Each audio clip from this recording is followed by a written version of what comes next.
사는 것을 믿사옵나이다. 아멘.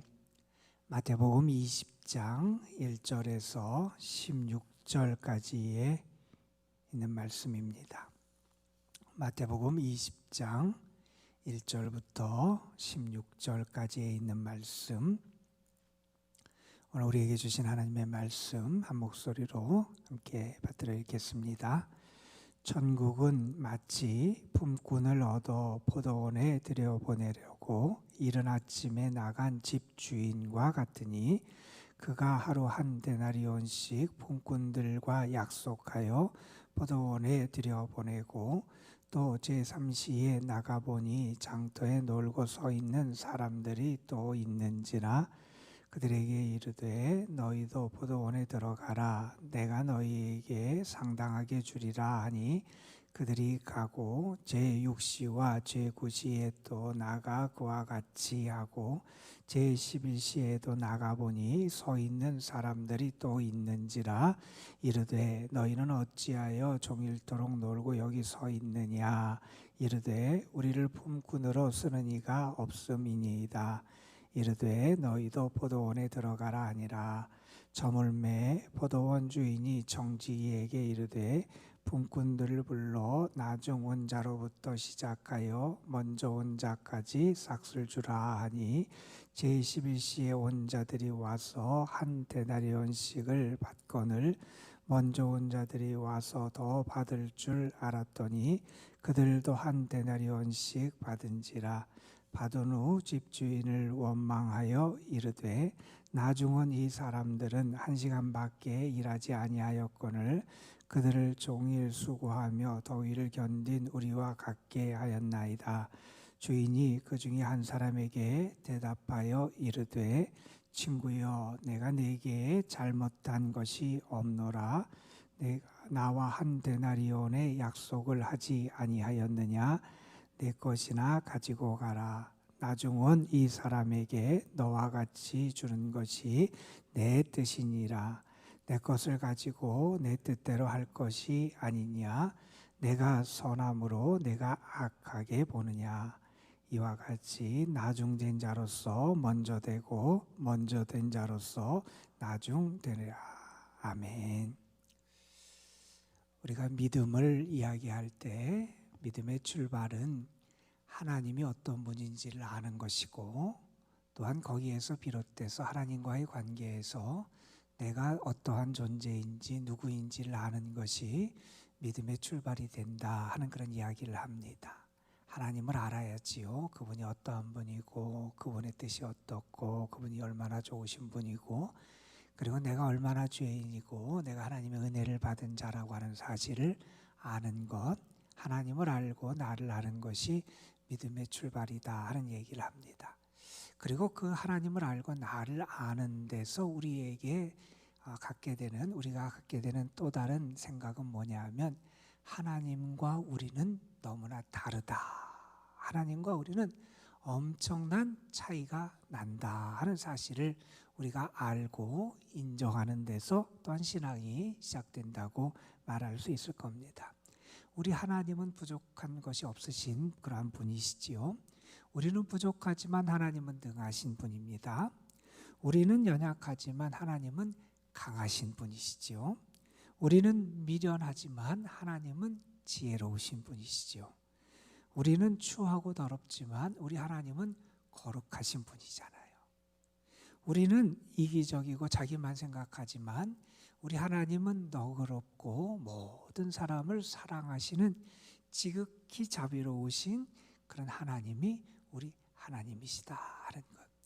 하나님과 우리의 다름을 아는 것, 그것을 인정하고 시작하는 것이 또한 신앙생활이다, 이렇게 말할 수 있을 겁니다.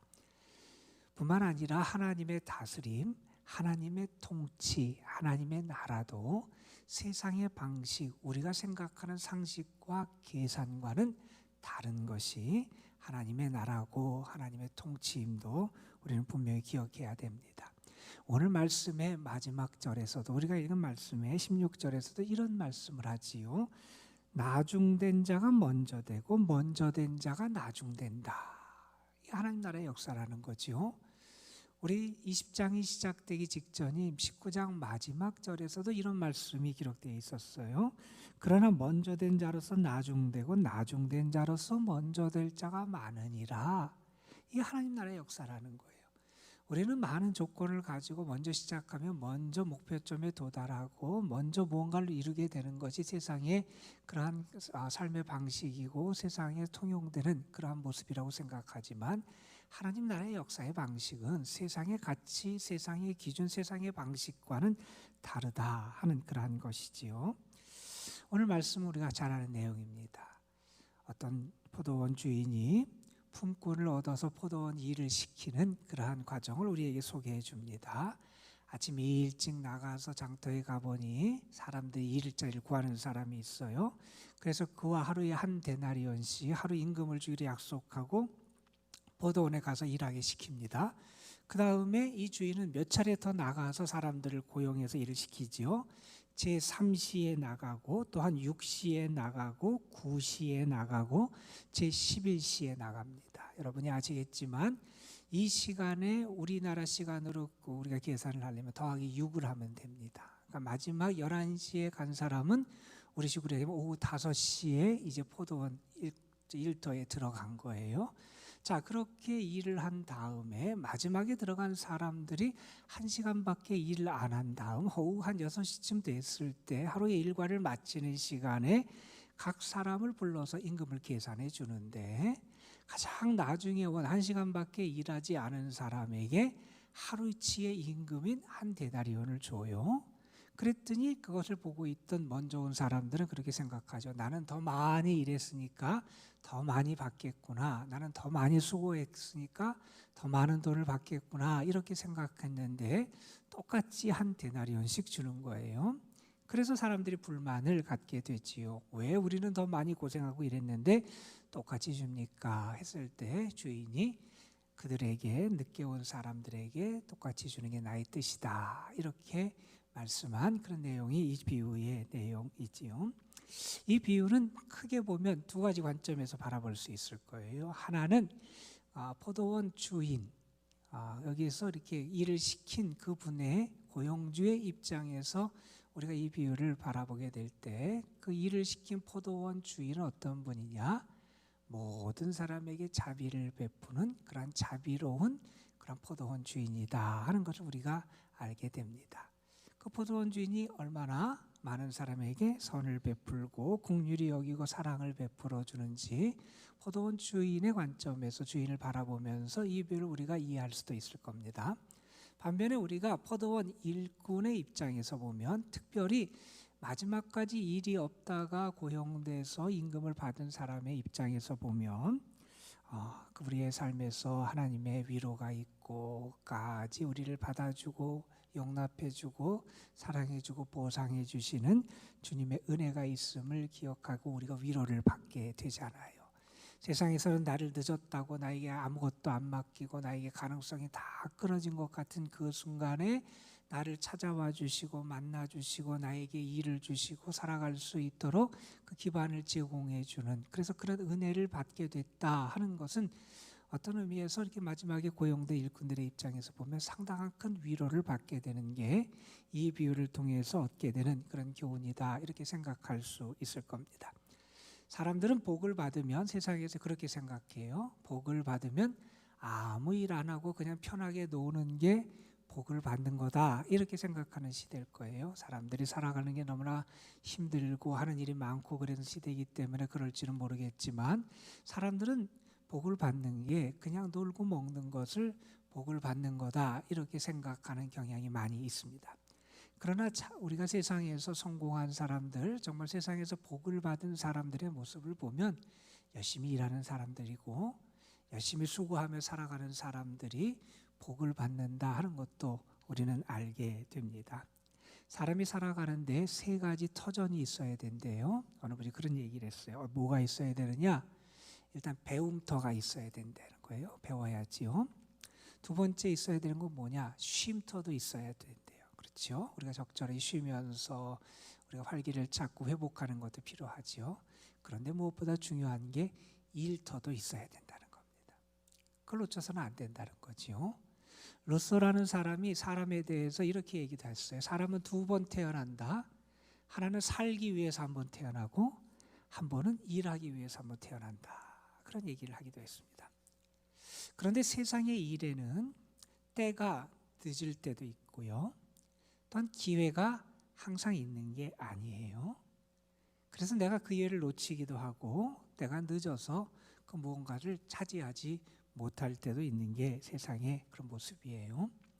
여기 보면 주인이 일터 장터에 나가서 사람들을 고용해서 사람들이 오게 되는데 뭐 이 사람들이 누구냐? 가장 이른 시간에 온 사람은 누구고 3시에 또 6시에 그리고 9시에 그 11시에 온 사람들이 누구냐? 뭐 예전부터 사람들이 이런저런 해석을 했어요. 어떤 사람은 가장 먼저 이른 시간에 온 사람은 구약에서부터 역사를 보면 아브라함부터 노아까지의 사람이다. 그 다음에 온 사람은 노아부터 아브라함까지다. 그 다음은 아브라함부터 모세까지다. 그 다음에는 모세부터 그리스도에게까지다. 그럼 맨 마지막에 온 사람은 그리스도부터 세상 끝까지에 해당하는 그런 사람들이다. 뭐 이런 얘기를 하기도 했고, 어떤 사람은 먼저 온 사람들은 유대인이고 나중 온 사람들은 이방인이다. 뭐 어떤 사람은 먼저 온 사람들은 구약시대 성도고 나중 온 사람은 신약시대 성도다. 뭐 이렇게 해석하기도 해요. 또 어떤 사람들은 이런 해석도 합니다. 우리가 이것이 시간별로 온 것은 사람의 일생과 같아서 가장 이른 시간에 부름받은 사람은 어릴 때, 아이 때 부름받은 사람이고, 그 다음 부름받은 사람은 소년 때, 그 다음에 청소년 때, 뭐 장년 때, 그리고 노년에 부름받은 걸 나타낸다. 뭐 이렇게 얘기하기도 하지만 그것이 중요하지 않지요. 이 비유를 통해서 우리가 알게 되는 중요한 사실은, 가장 중요한 것은 하나님의 나라에는 모든 사람을 위한 자리가 마련되어 있다 하는 그런 사실을 우리가 깨닫게 돼요. 세상에서는 나를 필요로 하지 않아요. 여기 보면 신약 성경의 말씀 가운데 가장 불쌍하게 여겨지는 말씀이 등장해요. 어느 누구도 나에게 일을 주지 않습니다. 어느 누구도 나를 필요로 하지 않습니다 하는 그런 외침이 등장해요. 왜 내가 아직까지 여기 있느냐? 그럴 때 그 사람이 얘기해요. 어느 누구도 나를 필요로 하지 않는다는 거예요. 세상 그 누구도 나에게 일을 주지 않는다. 이런 고백을 하는 사람 얼마나 비참하고 얼마나 처량하고 얼마나 안타깝겠어요. 세상은 그럴지 몰라요. 그러나 우리 하나님의 나라는 모든 사람을 위한 일, 모든 사람을 위한 은혜의 자리가 예비된 것이 하나님의 나라 천국이다 하는 것을 우리가 먼저 알게 됩니다. 그래서 감사한 거예요. 그리고 또한 우리가 이 비유를 통해서 알게 되는 것은 하나님의 나라는 언제나 모든 사람에게 문이 열려져 있다는 겁니다. 늦은 법이 없다는 거예요. 혹은 너는 안 된다, 너는 끝났다 이렇게 판단하며 배척하지 않는 것이 하나님의 나라의 역사임을 우리가 알게 됩니다. 자, 일을 하면서 일을 마친 다음에 여기서 품꾼들에게 품삯을 주게 됩니다.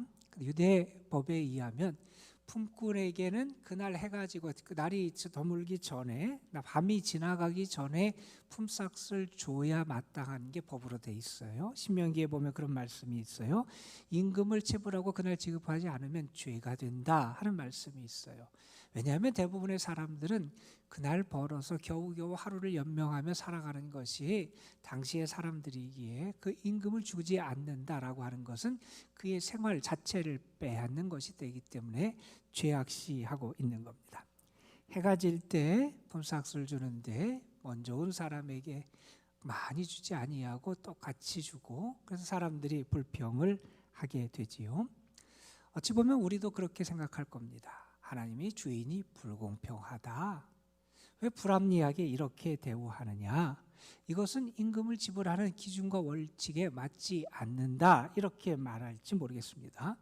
이렇게 지불하다가는 요새 같으면 노사에 큰 분쟁이 생길 수 있는 그러한 상황이다. 이렇게 우리는 판단하고 평가할 겁니다. 그런데 주인은 이렇게 말하지요. 불평하는 사람들에게 말합니다. 나는 너에게 약속한 그대로 지불해 줬다. 내가 너에게 부당하게 너를 대한 것이 아니다 하는 그런 말씀을 하지요. 그러면서 그가 조금밖에 일하지 않은 사람에게 자비를 베푼 것은 그가 살아가도록, 그의 가족을 부양하도록 그에게 선을 베푼, 자비를 베푼 것이다 하는 것을 주인은 말하게 됩니다. 그에게 사랑을 베푼 것이고 선심을 베푼 거라는 거지요. 그가 받은 것은 일의 대가가 아니라는 겁니다. 그 나중에 와서 1시간밖에 일을 안 한 사람이 받은 것은 그가 마땅히 받아야 될 임금, 노동의 대가, 임금을 받은 게 아니라는 거예요. 그는 선물을 받은 거라는 거예요. 그는 은혜를 받은 거라는 거예요. 그 사람에게 살아갈 수 있도록 은혜를 베풀고 선을 베푸는 것이 주인의 내 뜻이다, 이렇게 말씀하고 있지요. 우리가 불평하는 사람들이 왜 이렇게 불평을 했을까 하는 것을 이렇게 생각해 보면, 먼저는 아마 그들에게 감사하는 마음이 없지 않았나 하는 생각을 해보게 돼요. 그들은 장터에서 자기들이 먼저 부름받아서 일하게 된 것이 아마 스스로 능력이 있고 그것이 자기들이 마땅히 그래서 대우를 받아야 된다고 생각했을지도 모르겠습니다. 그러다 보니 자기가 임금을 받고 일할 수 있는 것 자체가 고맙거나 감사하다는 사실을 잊어버리게 돼요. 만족하지 못하게 되지요. 그리고 자꾸 다른 사람과 비교하게 돼요. 그러면서 내가 상대적으로 우위에 있다는 생각을 하게 돼요. 그러니 감사하지 못해요.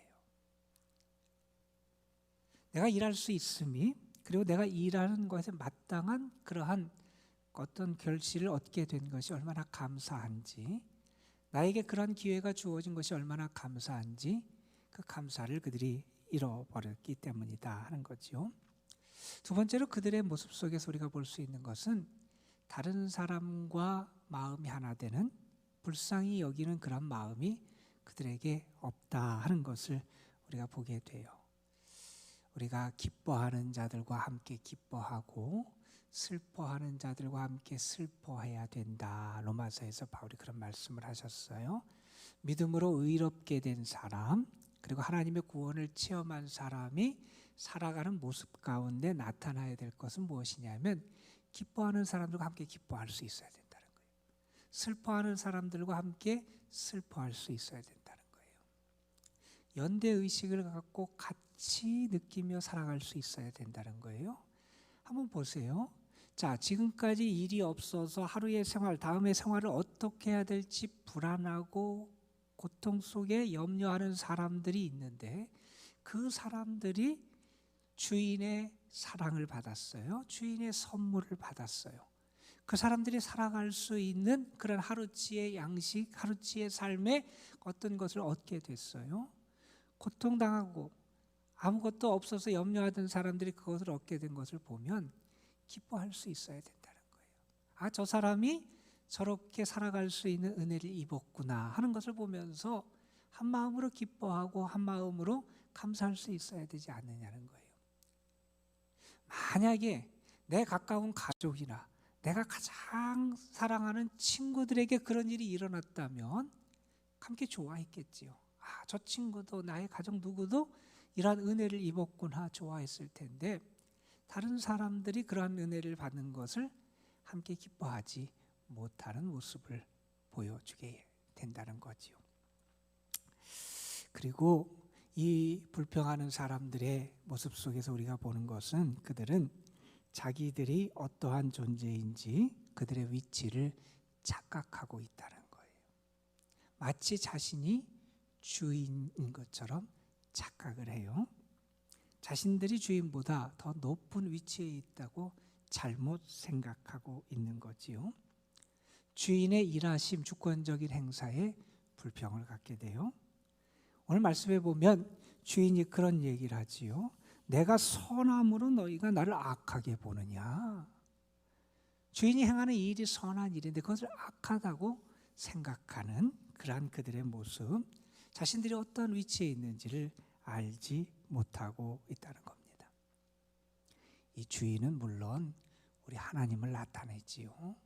우리 하나님은 어떤 분이냐? 하나님은 은혜로우신 하나님이시다. 선한 하나님, 그분은 긍휼을 모든 사람에게 베푸시는 은혜의 하나님이고, 그분은 사랑의 하나님이 되신다 하는 사실이죠. 우리가 구원 얻는 게 그렇지요. 내가 공로가 있어서 무엇을 행해서 구원을 받는 게 아니라 우리의 구원은 전적으로 하나님의 은혜지요. 우리는 하나님 앞에서 자꾸 착각을 해요. 오직 하나님의 너그러우심, 하나님의 사랑과 은혜 때문에 구원을 받는데 우리는 자꾸 착각을 해요. 내가 무언가 이룬 것처럼, 내가 마땅히 무언가를 더 받아야 되는 것처럼 착각을 한다는 거예요. 오늘의 비유는 우리에게 말씀하세요. 우리는 하나님의 은혜로 살아가는 사람이고 우리는 하나님의 은혜로 구원받은 사람이다 하는 사실입니다. 우리가 이 사실을 알게 되면 감히 교만하지 못해요. 나는 더 의롭지도 못합니다. 내가 더 선한 일을 많이 해서 구원받은 게 아니라는 거예요. 하나님 앞에 교만하지 않고 더 겸손할 수 있습니다. 그리고 하나님께서 역사하시는 그 역사하심이 우리에게 얼마나 감사한 일인지도 우리가 알게 돼요. 만약에 하나님이 우리의 방식대로, 우리의 계산의 방식대로, 세상의 기준대로 우리의 구원을 평가하시고 판단하신다면 정말 우리 중에 구원받을 사람이 누가 있겠습니까, 여러분? 세상의 계산대로 하나님이 우리를 대하셨다면 우리는 다 멸망받고 지옥에 빠질 수밖에 없는 그러한 저주받은 인생이 될 수밖에 없었잖아요. 그런데 하나님은 그 세상의 계산법으로 우리를 대하시지 않았어요. 세상의 방식으로 우리를 대하시지 않았어요. 그러니 감사한 거예요. 그렇다면 하나님이 우리를 세상의 계산 방식으로 대하지 않으셨는데 왜 우리가 다른 사람을 세상의 기준, 세상의 방식으로 계산하고 평가합니까, 여러분? 우리의 문제는 거기 있습니다. 나는 하나님에게 은혜로 구원받고 우리와는 다른 가치와 기준으로 하나님의 사랑을 받은 사람인데 우리는 그렇게 구원받고 사랑받은 사람이 다른 사람은 내 기준, 세상의 계산, 세상의 방식으로 평가하고 판단하더라 하는 겁니다, 여러분. 저는 오늘 말씀을 보면서 여러분이 은혜의 하나님을 온전히 경험했으면 좋겠고 여러분이 하나님의 은혜를 받은 자임을 기억하셨으면 좋겠어요. 누가복음 15장에 탕자의 비유가 나오지요. 아버지는 집 나갔다가 허랑방탕하게 모든 것을 탕진한 그 아들을 받아주세요. 용서해줘요. 용납해줘요. 그 아들 위해 잔치를 베풀어줘요. 이게 하나님의 사랑이지요. 그런데 집안에 있던 큰아들은 자기는 아버지 곁에서 더 많이 수고했는데 왜 나한테는 그러한 일을 행하지 않느냐, 그렇게 불평하고 원망을 해요. 여러분은 하나님의 은혜로 구원받은 사람들입니다. 감사하세요. 겸손하세요. 그리고 여러분의 삶에서 하나님이 여러분을 대하시는 방식을 배우셨으면 좋겠어요.